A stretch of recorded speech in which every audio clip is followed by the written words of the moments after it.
Un mauvais rêve a coûté la seconde place dans la catégorie des 18-24 ans pour l'Ironman Simon Gagnon-Brassard. Il participait au championnat mondial à Hawaï le 12 octobre dernier lorsqu'un boyau de rechange de son vélo s'est pris dans la roue et l'a brisé. Audrey Gérard, quel était donc ce mauvais rêve? Bien, en fait, Simon Gagnon-Brassard avait très peur d'avoir une crevaison avant de participer au championnat. Donc, il avait décidé de mettre un boyau sous sa selle pour être sûr que s'il y avait une crevaison, il allait pouvoir changer son pneu.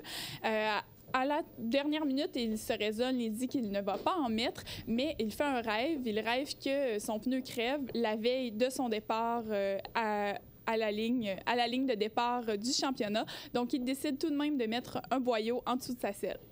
Et puis, vous nous rappelez en quoi consiste la compétition Ironman? Eh bien, en fait, un participant doit effectuer 3,8 km de nage en eau libre, suivi de 180 km de vélo pour terminer avec un marathon, soit de 42,2 km de course.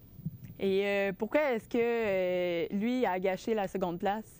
Eh bien, il lui restait seulement 70 km de vélo à faire sur 180 lorsque sa roue s'est brisée. À ce moment-là, il était deuxième dans sa catégorie des 18-24 ans. Il était 60e sur les 2400 participants, ce qui est très bon quand on pense qu'il y a 140 participants qui sont des professionnels. Et par professionnels, on parle de gens qui s'entraînent à temps plein, qui ne font seulement que s'entraîner, alors que Simon, lui, n'a pas le temps puisqu'il étudie également en génie civil à l'université.